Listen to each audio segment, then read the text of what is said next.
Hey, my name is Gelly, and I'm here for my Myst Anthology Bad Endings run. But before I get into explaining everything, I believe Zonorous has a donation to read. Yes, I actually have. Hey, what's up, guys? We have a very generous $50 donation here from MacD87 without a comment, and it goes towards kill the animals in the Super Metroid ROM hack we will be seeing later this day. So, yeah. Take it away, Gelly, my man. Fantastic. All right. So this is Myst Anthology Bad Endings. I will be going through the 5 core Myst games, and I will be failing each one of them as fast as I can. So we'll be first starting out with Myst Masterpiece Edition. So time starts when I enter the book here. So I will count that down from 5. So 5, 4, 3, 2, 1, go. All right, so the way to fail as fast as possible in regular old Myst is to go into this fireplace, which I will be encountering here, and we will be giving the red page over to Cirrus. Now, you may be asking if you've played this game before. Well, don't each of the brothers need 6 pages in order to free them? Well, as it turns out, they made a minor mistake in the coding of this. This is a bit loud. They made a minor coding in this, and they actually needed only 1 page for it. So now we're going to watch the ending cutscene, because I believe I did make the incentive. So let's watch this cutscene. I'll just be quiet. It's a good one. This is like one of my favorite Myst cutscenes of all time. So. Oh, yes! Yes! I'm free! Oh, thank you, my friend. My dear friend. You've done the right thing. You stupid fool! It looks like perhaps you're in the book now. And what have we here? A page. Oh no.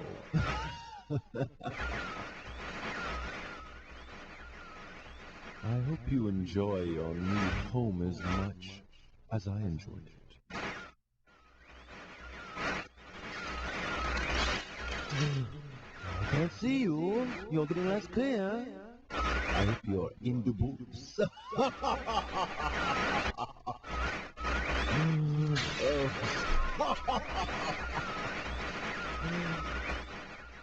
The library looks much the same as I left.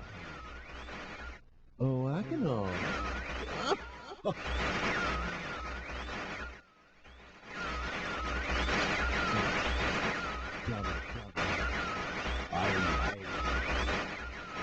Goodbye. And that is the indication that we are trapped in the book forever.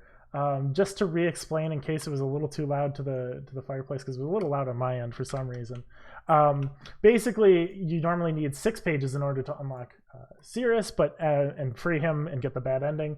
But actually, as it turns out, the end page is only the one that is necessary. All right, so we enter into Riven, the sequel to Myst. So as you noticed, I was using point and click for Myst for the most part.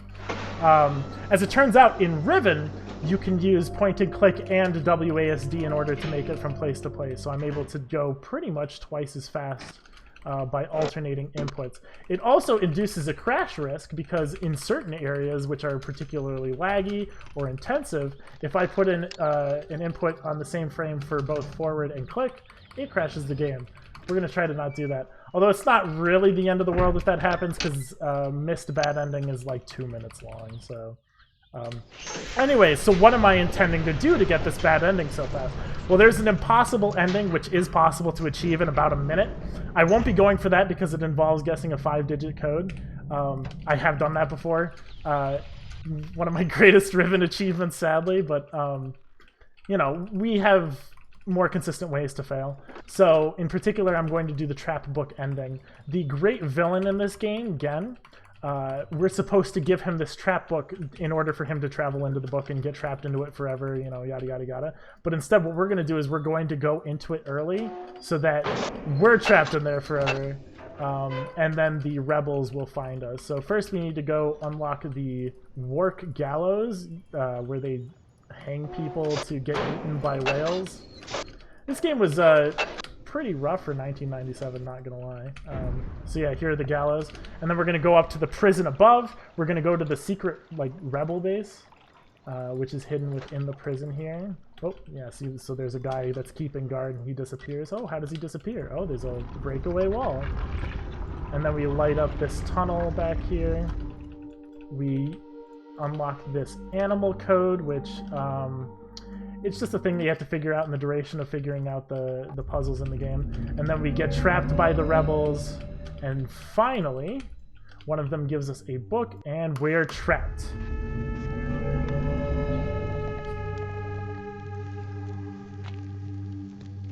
I'll just let this one sit out, although there's not dialogue. No, mate. Nel senso, piano piano je poco poco si può.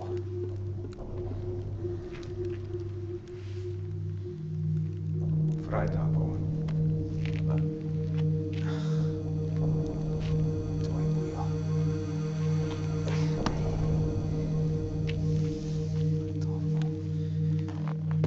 And we're trapped. Isn't that fantastic? So we just failed Riven. So the first two games, Myst and Riven, were relatively fast. It only took me a couple of minutes.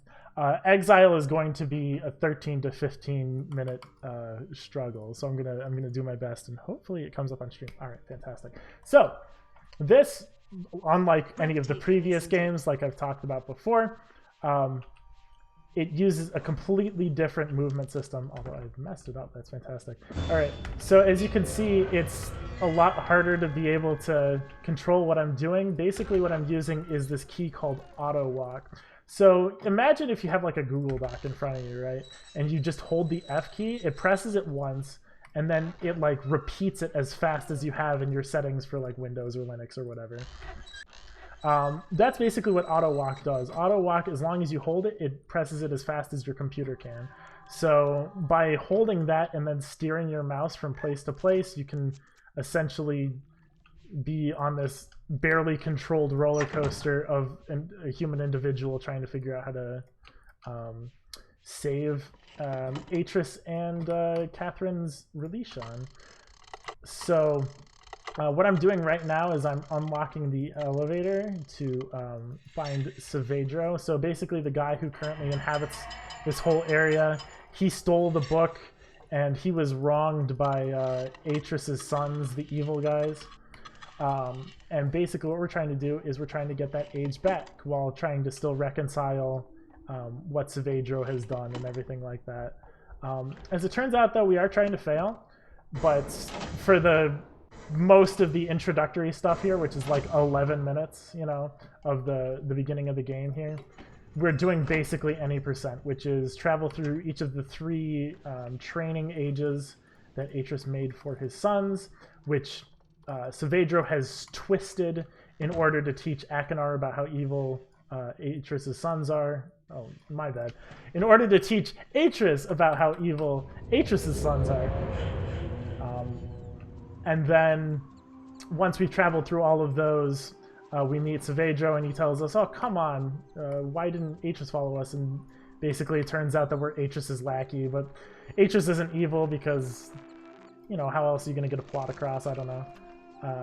But then once we've done all that, all said and done, we can actually progress to the real sort of bad ending of the game, which is to get smacked by Savedro, because Savedro is essentially trying to pay back Atris for his son's like genocidally killing his like family and stuff like that. It's actually really messed up. And he's totally right. He's like the most sympathetic villain in all of the Myst games. But, you know, we're going to pretend he's wrong or whatever. So this is Adana, which is the first of the three ages, and I've just been zooming through it because I hate this age with a burning passion. But basically what it boils down to is this is about finding out where you are and being able to steer yourself from place to place. From like a game perspective, like if you're playing this casually, it's about learning, how to make nature interact as mechanics, and how interesting that can sort of be. But really, the thing that's struggle fest in a speedrun, the thing that you're supposed to learn in the speedrun is, how do I prevent myself from getting lost? So basically what I just did there was I blew up a water thing to release an electric eel or whatever, because we need electricity for some reason. I'm not entirely clear on that. And then we're going to go open up this flower. Basically everything is aimed towards finding the 3 Narayan poems, Narayan being a language that is spoken by Saavedra. And we're supposed to find these 3 poems in order to open up final access to Narayan, where Saavedra lies. So this is our first poem. I'm going to skip this cutscene using escape. I should explain a little bit what I am using to skip so many cutscenes. I'm holding down space, which is the default cutscene skip key. Like 99% of the time. There are some instances where I gotta let go of it, but there are some cutscenes that can't be skipped using space, so I have to use the menu open button instead. All of these games do have ways to skip cutscenes in various different ways, because otherwise this would just be a struggle through and through. So that's that for that. We've just unlocked this light puzzle into Voltaic, which is the mechanical age. The design of Voltaic as a mechanical age is sort of meant to teach you, from a casual perspective, like how to make mechanics interact and the different sort of interesting things that can happen. Oh yeah, this is, by the way, the best demonstration of auto walk. I will let this just sort of ride like this, like whee. But yeah, it's supposed to teach you mechanical stuff. From a speedrun perspective, what you learn is how to interact with a lot of things as fast as possible, and also how to hate RNG, because there is a randomly generated puzzle solution that we've got to deal with here. Right. This section is sort of loud, so I'm just going to let this ride. Alright, cool. So what we just did there was we unlocked like either electricity or steam power. I'm not entirely sure. Hey, did you know that I do not like Exile? I'm not terribly a big fan, at least from a speedrun. It tends to be my weakest, but we're getting there. We're getting there. Have you noticed? Who am I? What am I even saying? But yeah, now we've unlocked that. So we basically need to unlock the ability to get steam, which requires heat and water. This is the Tesla puzzle, which has a randomly generated start. This might be amazing. It depends. So this can either make it or break it. I think I did this wrong. That's fine. This can either make it or break it depending on what the initial states of the puzzle are. In this sort of instance, the top 2 are relatively quick. Yeah, alright. But the bottom one was bad, or I didn't figure out the way the bottom one was. Half of that puzzle is being lucky, and half of it is actually knowing which direction to go. Alright. So now all we got to do is we got to set up some pressure and power, and we'll be ready to be zooming to some floating rocks, because, floating rocks. You recognize them, right? Floating rocks. I don't know what I'm saying, I'm sorry. So you may be noticing that I am manipulating my camera after certain actions, like I'm doing this and then I'm looking down at this particular point here. I will explain that in a little bit more detail when I get to Amateria, but basically no, it is a time-saving measure. It is on purpose. Alright, so we'll be going up here. I am using zips to a lot more effect in Exile here. As you may have noticed, there's a little bit of a lightning bolt symbol that like shortcuts out some of the travel time. This is something that's present in all of the Myst games with varying success. Exile happens to be the most useful. So this is our second Narayan poem, so we're done with Voltaic. And so now we're on to our third age, Amateria, which I mentioned briefly earlier. This is the amusement park ride age. As you can see here, I'm doing like a mini, I guess, physics puzzle. Even though there's not physics in this game, because, it's a game from 2001 that entirely relies on your ability to travel through space. Although it could be made into a 3D game. Cyan Worlds if you could. But basically what I'm doing is I'm manipulating this so that I can unlock this door here, and then there's a hole in the floor that I need to put that sphere into. So that's basically what I'm doing now. These are cutscenes that you can't skip either by holding space or by tapping escape. It's unclear why. Again, with a lot of these earlier games, Myst, Riven, and Exile... Oh, my bad. I went a little too early there. With Myst, Riven, and Exile, they're all emulated using VMs. So there are certain decisions that are made by the people who originally made Myst and Exile, and there are certain decisions that were made by the VM creators. So, you know, things like cutscene skips being irregular is probably one of those. Yeah, okay. So now we're in Amateria. We're going to do some 3 like amusement park ride things. So as you can see, before I skip that cutscene, and also I am slightly moving my mouse here. So as you can see, whenever you're panning your mouse over from like point A to point B, it automatically does that in order to look at certain things of interest. We already know what those interesting things are, so we want to minimize that time as much as possible. And in fact, the best way that you can do that in most instances is pointing at that place and then having the camera pan. So instead of skipping certain cutscenes instantly, like this one, I'm not skipping that one instantly. Instead, I activate the action, and then I skip it when I think I'm looking at about the right sort of place. This comes into effect actually in Myst 4 Revelation. There's a bit of camera pan manipulation, although because that game is a lot more sluggish and sluggish, it will be much more important to pull off. So we're just setting up things to make sure that a crystal ball that travels through here doesn't explode, which we will hopefully not see. If it exploded, that means I messed something up. And I never make mistakes. Okay, I only sometimes make mistakes. All right, and then, yeah, you can see a very extreme example of camera manipulation there. I had to look all the way up to the top of that pagoda-looking thing in order to avoid that pan taking forever and a day. And then we get to watch this cutscene. Again, we have to watch these cutscenes, otherwise I would be skipping this point. We'll be watching parts of another one very soon. The most interesting one at the very end is actually one that is skippable, unfortunately, even though it does take like ages. You may notice that, you know, I'm doing these in order for these patterns that appear at the tops of the things that close. I'll point it out when we see it again here. I already know the solutions to these patterns, but the Myst Exile was like the first game in the series. So yeah, this pattern. Myst Exile, for some reason, was the first in the series where you have to look at the solution to know that it exists before you're able to input it. It's sort of a weird anomaly because it doesn't like properly crop up in like Revelation or in Myst 5. So we'll be able to skip like a decent amount by knowing those puzzles ahead of time. But like things like Amateria here, for some reason. All right, where am I looking here? Oh, there. My bad. All right. Oh, yeah, I meant to do that. No. All right, and then I'm going to finally code in the final solution here for this roller coaster, which we don't get to ride. And now we've got our final Amateria a Narayan poem to look at here, which I'm not able to skip. That's cool. All right.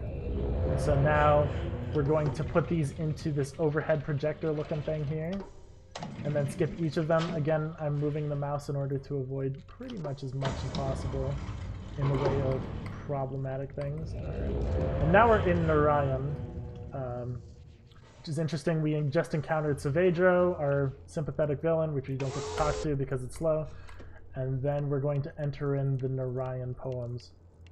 This is the worst part of the game, and you might be asking, well, why? So you may notice that the hitboxes, actually you wouldn't be able to notice, which is why I'm telling you, the hitboxes for each of these individual segments is exactly what it looks like. So I'm stuck pretty much doing my best trying to click on super small things, and also remembering the patterns. Yeah, okay, it's this one. Because these are sort of intricate patterns where if you get one wrong, it doesn't work, and so on and so forth. But thankfully, we only have to enter in 3 out of the 4 of them, because the fourth one is only required for good endings, and we're here to be failures. So I've just got the second one in now, and then the one that's hardest for me to remember, which I just remembered because I'm good at remembering things. Alright, we're almost done here. Bonk. And then up top here, it looks like this. This is actually a cool sort of puzzle where you're supposed to turn words into these symbols. But solving puzzles is slow, and we have no interest in doing that. So now all we have to do is get our head bashed in by Saavedra by entering this book too early, and this cutscene happens. By the Maker, you've returned. Atris, come quick! The fire burned the linking book you used. We had no way of following and thought. You've returned. Where's Relisha? Sympathetic villain. All right, but it'll tell us here real quick that we failed to do something. We failed to save Relisha. That's it. All right, and now we are on to Myst 4 Revelation, and we're gonna start with like 10 minutes of assisted cutscenes here. So instead of explaining my general disdain with my inability to skip cutscenes and so on and so forth, Zonorous, feel free to say anything that you feel would be pressing or important to talk about. If you're not afraid of tight spaces. Dad and me aren't. Yeah, hell yeah, I would love Mom to. has close her eyes So, while we're driving. first of all, we got a donation here from Zaustus Hey, of $20 saying, good luck, Kelly! Go fast and get bad endings. he's the world record holder of Riven, How for cool. reference. Yeah. Did Interesting. you know I know the perfect spot And we to also use got $10 here from I Am Greaser saying, yes, you do have a donation. Pat yourself on the back. That includes you, Kelly. Thank you, Greaser. So let's talk about Revelation. I am currently the world record holder in Revelation, and I also just... Okay, so this is the game where things start going off rails for a variety of reasons. I like to think lore is one of them. Game quality from an acting perspective is another. Here's Yisha. Isn't Tamana She's pretty become an accomplished actor, but I remember some of we'll the see other that times this you is her visited first us. performance We've always here. liked stopping here.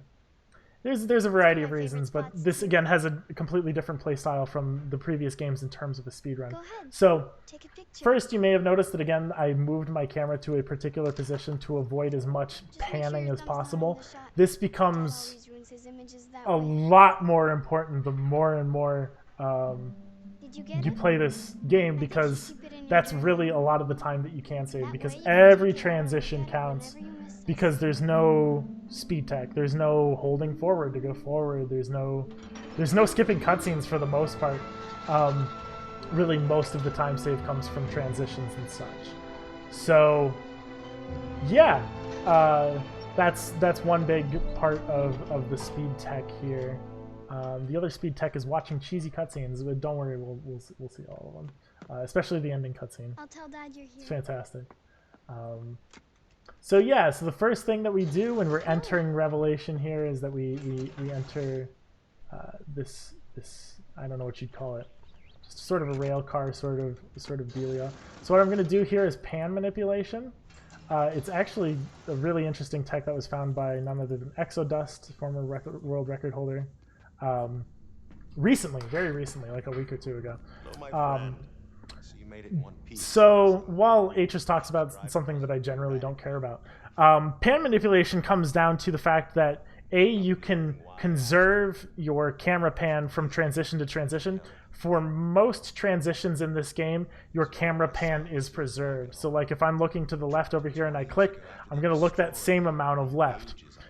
The second thing is that your camera has momentum that extends past your ability to move it. So like if I whip my camera to the left and I enter a transition, it will keep moving as long as the transition takes.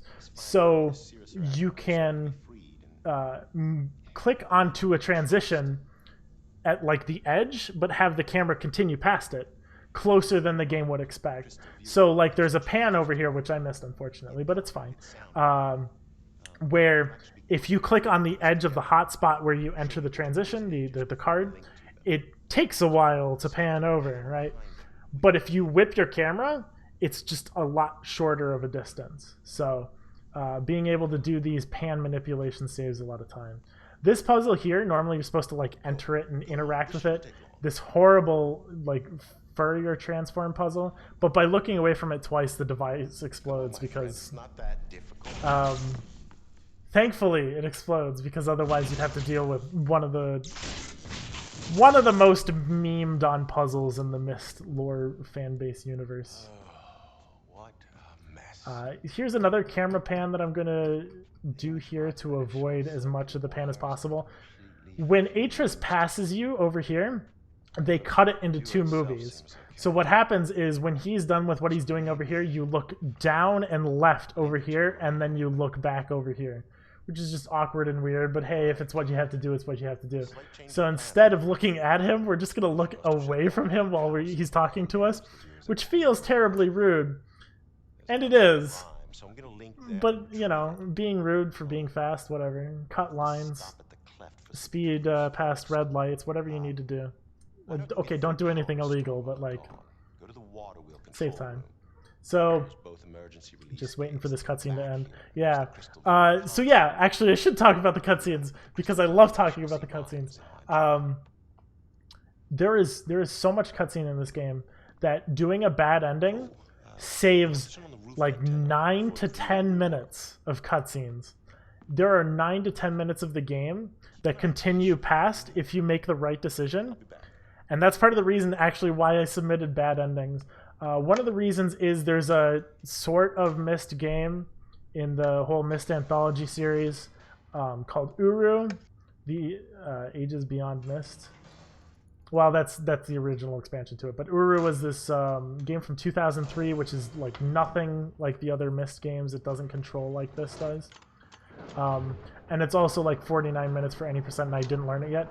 But it doesn't have a bad ending, so it gets excluded from this anthology. The other reason is that you save so much time from skipping the good ending cutscenes. It's unbelievable. It saves like something like 15 minutes of not having to watch cutscenes versus a good ending that doesn't include Uru. So that's part of the reason why you're watching me fail.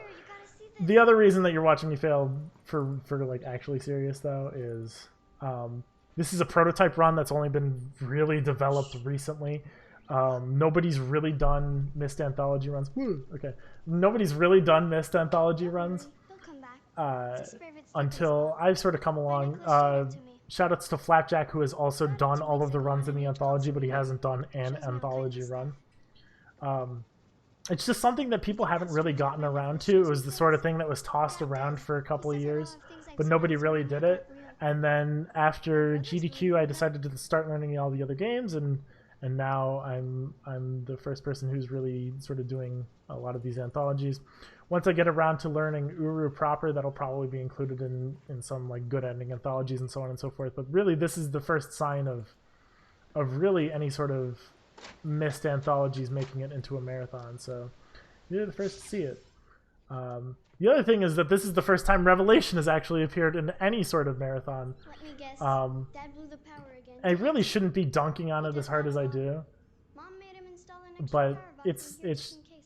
Oh no. it's just what I live to do, is to dunk on Revelation at this point. Make sure certain things always work in the But shoutouts to Kat and shoutouts to EXO, two people who have spent a lot of time into Revelation, especially Kat. That's the only game that she speedruns, as far as I'm aware, is Myst 4 Revelation. And she developed all of the strats for this, and she worked really hard on making this as good of a run as it could be. So very big shout outs to her. I appreciate all the work that she's put into this. As I continue to spit on the misery of this game, but you know, whatever. All of this talking is to shroud over this acting. I'll have to show this to Dad soon as he gets home. He loves this kind of stuff. Yeah, no, the acting is... it's present. That's what we'll say. So we're on to our first puzzle here. This is the power manipulation puzzle here. Interesting fact for this one. I know this solution ahead of time, but the animation of the hand is dependent on how fast you can click, which is consistent, but it almost isn't like the right sort of length. Like the animation cuts off early or it's a little bit too long. So very often you'll see me miss an input, and missing inputs in this game is dire. Uh-oh, my headphones have disconnected. Can you give me a second? I'm so sorry. Hold on. This is bad. Oh boy.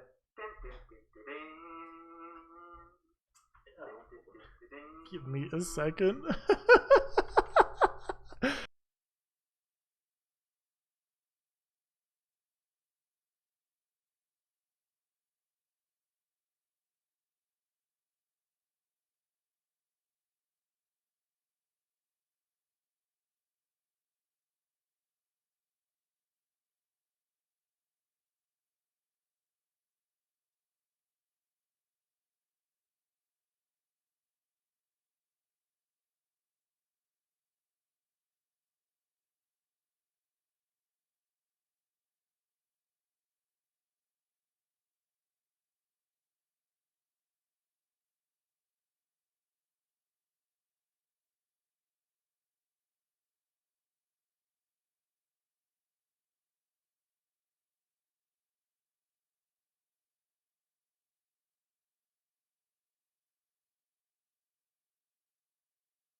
I genuinely cannot believe that this is happening.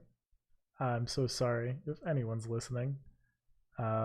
So to explain what happened, my headphones ran out of battery way before they're advertised.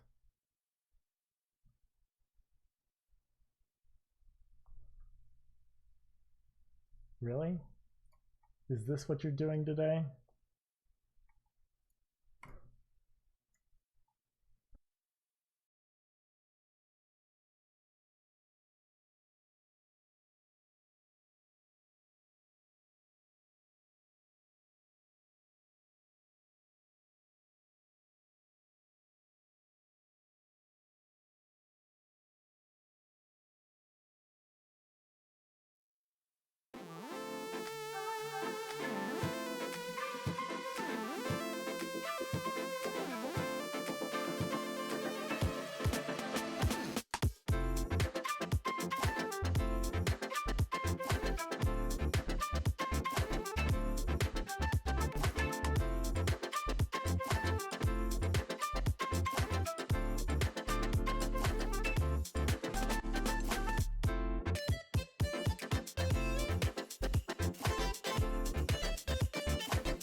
Hello, friendos. Okay, so that's a bit unfortunate. So apparently, Gelly's headphones disconnected, and now he can't hear us anymore or the game, which of course is not quite optimal. We're currently figuring out the situation. the run will continue after we sort out the technical audio issues here, which are a little bit funny, to be honest, a little bit ironic. But yeah, please no panic, chat. We will resolve the issue, and the bad endings of the Myst Anthology will continue in just a minute or two, maybe, hopefully. So yeah, stay tuned, friends.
Yeehaw. All right. So, my bad. Welcome back, friends. I'm so sorry.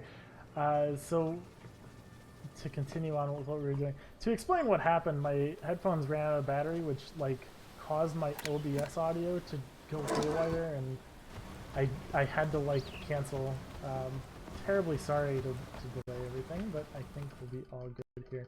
So, as I was saying, we were continuing with Revelation here. So now what's happened is we've been talking to Yisha a little bit. We finished the power puzzle there, and now Yisha's been kidnapped by the two brothers with their evil plan. It's a good plan, by the way. We'll be able to see the cutscene when we see it. And now we have to go inspect what the two brothers have been doing while they've been trapped on their ages. So in order to do so, we will have to travel into each of their prisons to figure out exactly what happened. So, we'll be doing that very shortly. We'll be going into Spire, which is the age facility. As it turns out, it's not necessary to enter the age for Akanar, the other brother, which I will explain when we get there, essentially. But now we're just going to be going to Spire here. So I'm going to do a little bit of pan manipulation on this fireplace here in order to get to that amulet faster. Entering in this super secret predetermined code, which again, it's pretty vague, so I don't have to worry about having to look up the solution or figure it out. Although that's really the entire point of going to Spire here, is to find out the solution to a puzzle. So we're going to be doing a transition-based cutscene, the first of like 3 in the entire game, by walking away and then walking towards it in order to skip the cutscene. For some reason, they unlocked movement in those particular areas, and it was just kosher to walk away. And so now we're entering Spire. So this is a towery rock sort of area. As you notice, there are full-fledged stairs and everything. This age did not come with stairs. So in 20 years, which is canonically how much time Cirrus has been here, he has built all of the man-made things that have to do with everything. So those statues over there, and then this tunnel and this crystal thing. It's wild. So we have to find the solution to this color puzzle through this amulet that's at the bottom of an elevator. So in order to do that, we first need to unlock enough power to access the elevator. Hey, Kelly. Yes, what's up? Tech guy is telling me that you need to lower the game volume just a tiny little bit. I can do that, and I have done that. Thank you for telling me if it was problematic. Anywho, so in order to unlock enough power, as we're doing here, I'm sort of unlocking these various floating crystals, which are power collectors, and accessing them through indicators and such. What I just did there was rock ship skip, which is a very interesting... basically, if it pans your camera over, but while you're panning, you are allowed to interact with objects, so I have it so that it pans me in the way of being able to click out of trouble there. So we're all good there. So now I've unlocked enough power to unlock this rock ship, which was the animation that we just skipped previously with rock ship skip. Using this rock ship, we can access the islands over here on the other side in order to unlock like 31 units of power instead of the 9 that we've been dealing with. So here's the ship. Ignore the fog plane over there. Also, yes, the game is very loud in this particular place. It's good fanfare, but...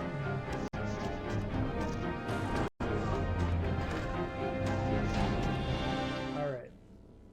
Now that that's done, we're going to go access some things. You may notice that my amulet lights up at certain instances, like for example, when I zoom into this thing here, each of the amulets indicates a memory that the amulet has captured, which doesn't make sense, but it's fine, whatever. And so you can view each of those memories, which are all specially acted and all fantastic in their own way. That one in particular that I pointed out, it's pretty good.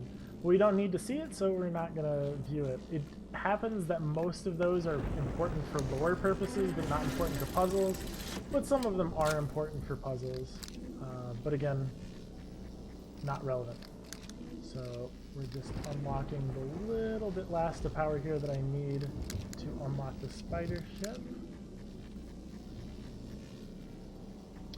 And we're just waiting for that all to filter out here. And we're just going to mash click.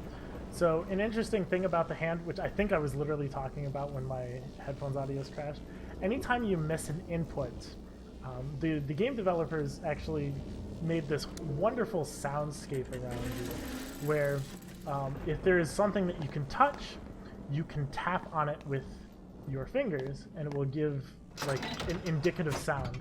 If there's just air, it will do like a whoosh animation. However, these animations take like forever. Like the tapping animation takes about a full second, and the whoosh animation takes about half of a second.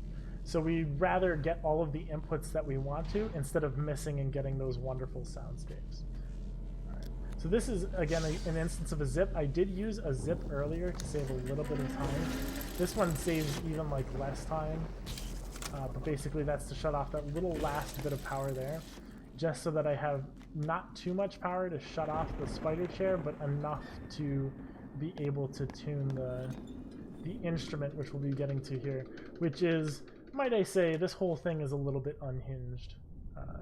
Just warning you, this guy built this in 20 years. Pretending to be entirely for the whims of like his parents. Like he's got this statue of his parents here, and then you go down and he's built a choir, and then you keep going down and the choir opens up for like this section here, which is eventually our sort of end goal here, and then we're going to go tune the instrument. So the instrument is sort of infamous in that it's a timing puzzle in a Myst game, which is already bad enough, but I believe this is the puzzle that was so bad that they needed to patch the game to make these timings easier,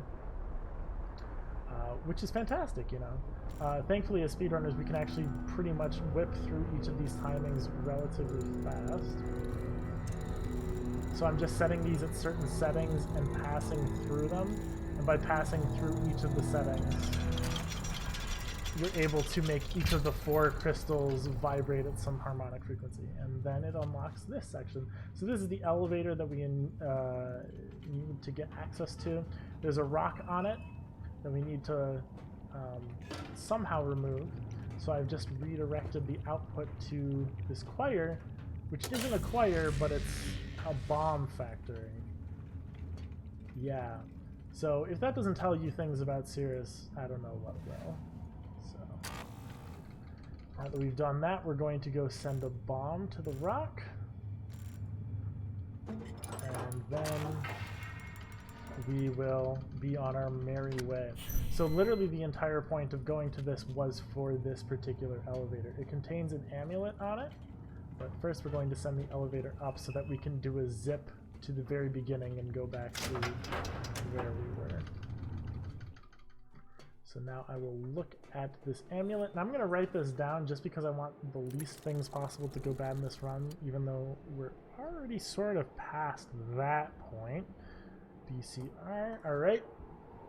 And now we're cooking and looking good here. So now that I've done that, we're good to go. Again, Haven has a way to unlock snakes, which, like, no joke, that's exactly what it is you unlock snakes.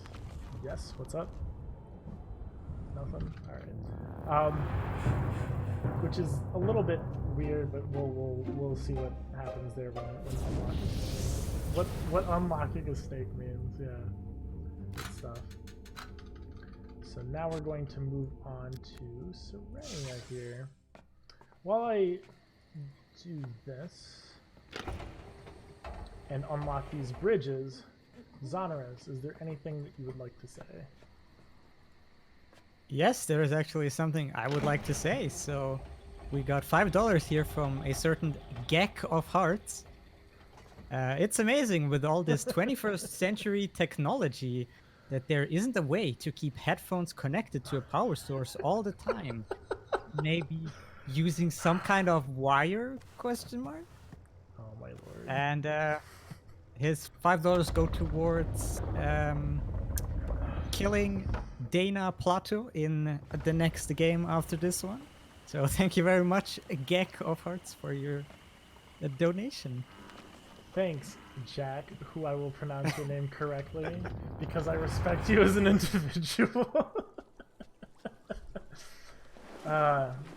Yeah, whatever. We're in Serenia, which is an infamous age even by like Myst people's standards. This is an age which is...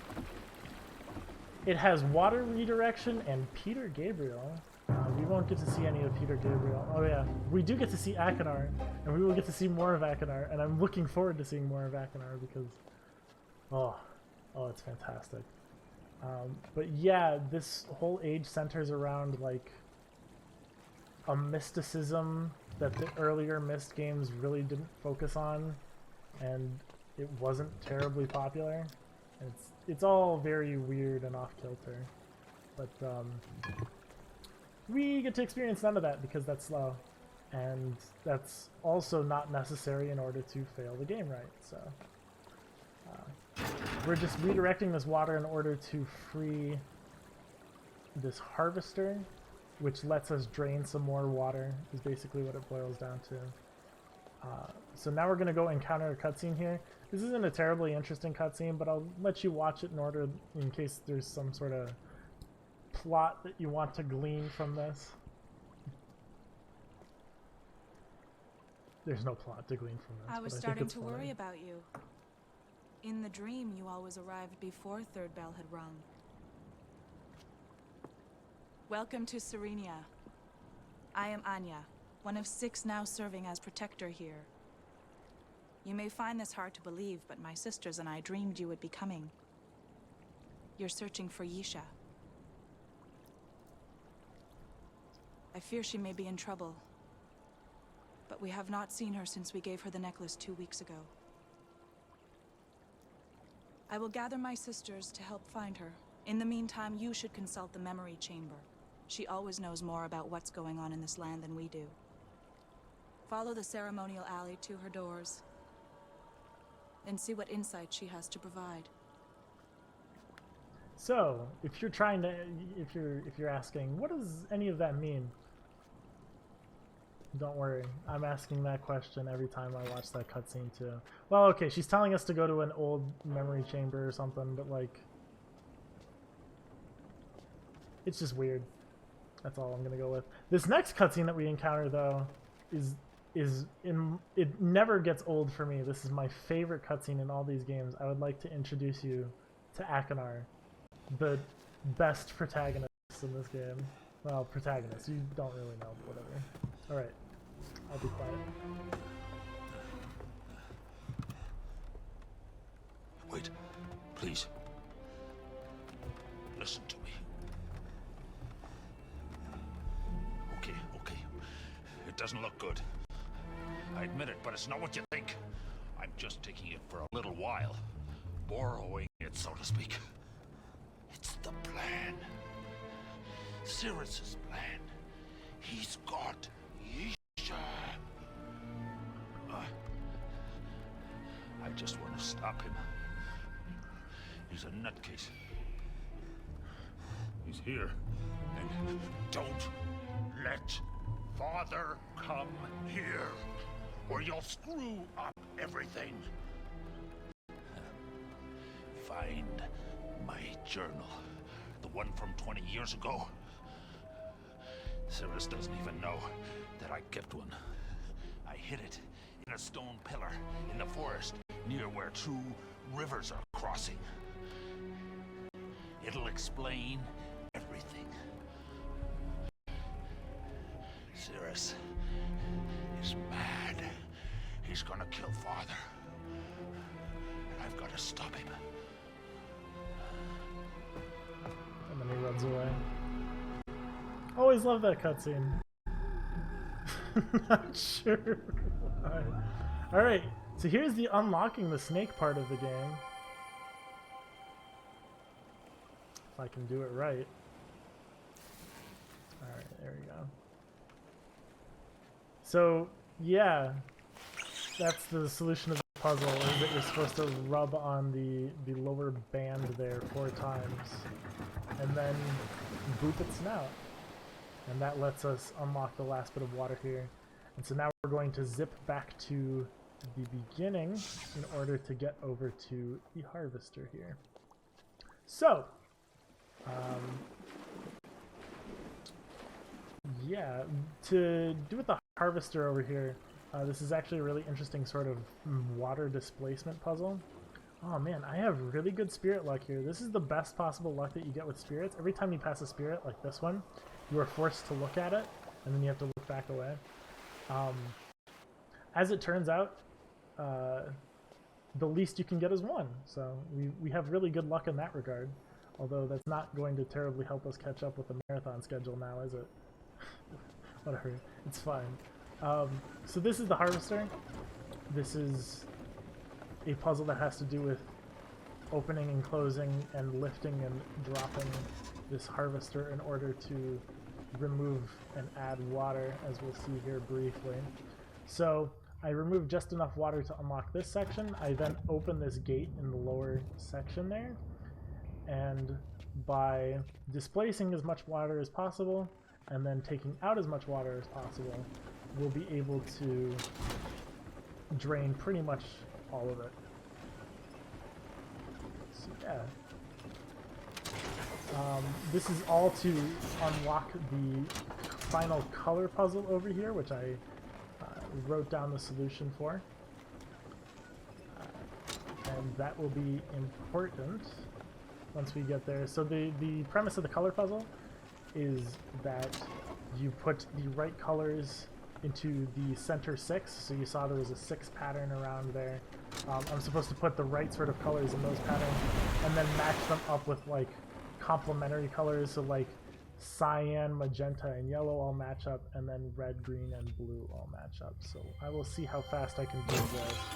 Red, cyan, okay, cool. Okay, red can actually go there too, which is good. Okay, and then I'm gonna need a red there as well. Wow, this is actually not that bad of a setup for a start, I'm not gonna lie. I'm gonna want a blue. Okay, actually what I will do is I will free up the colors here. I spend a lot of practice on trying to figure out how to optimize this as much as possible, which is obviously showing here. No, this is actually gonna work out really well if I can figure this out. Also, every time I miss an input, as you can very plainly see, I have to tap the circle instead of do exactly what I'm looking to do. Alright. Okay, red, cyan, yellow, cool. And then we want red, cyan, yellow. Okay, and then blue. Now there's a mismatched color in the form of that magenta over there, and I just switched that green over, and we're good. I don't know how long this takes usually. Okay, yeah, we're good. So now those all turned white. On average, that puzzle tends to take about a minute, but my best time on that puzzle was like 39 seconds. It's a pretty wild variance, especially in a speedrun like this, where mostly everything else is consistent enough to where you can practice it out. Color puzzle is the make it or break it, unfortunately. So now we're just making our way over to the last barrage of cutscenes here, and we can finish Revelation, which I believe is longer than all of the previous games summed, even if my headphones didn't run out of battery or whatever. It's you. All of the previous games summed and Over Myst there, there's a 5. lever that'll So set me free. Hurry up before now Adana we're going comes to back. get on to the final decision here. And really, the plot of this. What are you waiting for? He'll kill us. Oh, it's awesome. Move. Alright. I will move when you let me. Alright. Here we go. You tell me who I should listen to. Acknard, use the silver lever. Turn it and you'll set me free. No! Stop! This is not Yisha! What? Cirrus used the machine. He forced the memory chamber to remove all of her memories. Liar! This is Cirrus, I tell you. This is crazy. He killed Cirrus when he tried to save me. Seriously, would I kill my own brother? Yes. He removed Yisha's memories. And then he used the machine to plant his own memories inside her head. What? This is Cirrus, I tell you. Look, he's got the life stone. Serenia's memory chamber can't survive without the Shut life. up! Please, I'm your little sister. He's just playing games with you. You see, he's a killer. No. No! I told you already. I only stole this to stop Cirrus from hurting Father, but I was wrong. He was after Yisha all along. No, he's the one who kidnapped me, not Cirrus. Look, we have to set everybody's memories back right again. The Amber Lever. Turn the Amber Lever to begin the process. No, you'll kill me if you do that. Hooray! Before the memory chamber gets too weak to power the transfer. We're gonna listen to Yisha over here. No! So it turns out the guy with the gun was right. Coming around. I wish I could say the same for my poor dear brother. But I guess getting crushed twice in one day was just too much for him. Thank you so much for believing in me. I wasn't sure my little Yisha act would fool anyone. But now I'm sure it'll convince Mother and Father, at least long enough for them to teach me everything they know about the art. Alright, that's enough of Rev. So, hope that was a fun movie to watch or whatever. We're on to Myst 5, which is going to be like it's going to be back to the sort of same length as Myst and Riven, which we will see here the reason for briefly. So we can do both point and click and WASD. So you can see I'm doing instant transitions here a lot faster than Revelation. But the interesting thing is that I can do WASD, and using that interaction I can sort of break like collision and things around me in ways that they weren't intended to. So we're just sort of barreling our way through. You may have noticed that there was a cutscene that I skipped there. For your sanity and mine, I have installed the cutscene skips mod, which turns a 14-minute cutscene into, or a 14-minute cutscene. Well, that's pretty much what it is at that point. A 14-minute speedrun into a 4-minute one. So first, I hopped onto where the elevator should be, and then I ran onto the elevator while it was still going so that I could run off. Basically, what that amounts to is because I'm using WASD and when I go from being able to use WASD to point and click, it has to find the closest position, and sometimes the closest position isn't the correct one. So now we're unlocking these bridges here, and thanks to a very recent development, this bridge right here, which if I sprint through it, there we go, can be run through. And then while I'm falling, I go back to point and click, and it turns out the closest position is wherever I want it to be, as long as I run off in the same sort of direction. So now I'm using these tablets, which are an art form, sort of. Basically, I have to figure out how to draw the final symbol of each age.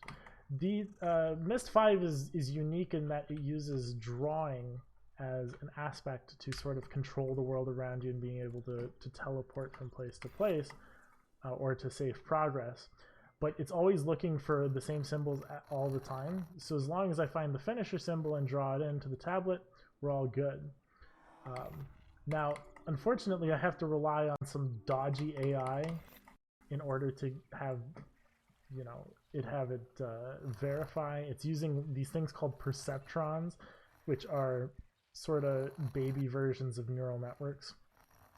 But they're real rough on the recognition. So you may also see that my mouse is flicking every so often. It's this thing called mouse bug because it's a bug to do with the mouse, of course. But basically what it boils down to is whenever your mouse hits, like your real mouse, hits the edge of the screen, for whatever reason in Windows 10, it broke the functionality that it wraps around correctly, and so your mouse jumps. And it's just real weird. So now I'm drawing the last symbol on this tablet here. I've had a 3 for 3 on the AI, which is actually really good. Oh wow, 4 for 4. That's awesome. So I'm just going to wait for it to warp away. So now that it's complete, I'm going to enter the end symbol for this one in particular because it's fast. And now I'm going to verify all of these tablets. So I've just skipped like hours and hours and hours of gameplay. And now I need to decide what to do with this final tablet here. So instead of giving it to Yisha over here, which is a bad ending, or giving it to the Baro, which are the weird little creatures that have been handling my tablets. Yeah, I guess that's what they are. We're going to give it to Escher, this character who like harasses and berates you pretty much through the entire game, and we're gonna trust him. We're gonna see how well that goes. All right, there we go. And then we're gonna watch this cutscene, and time ends when this.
and dealing with me, I guess. I am mortified, but I'd like to give some shout outs before I let the marathon catch up on time.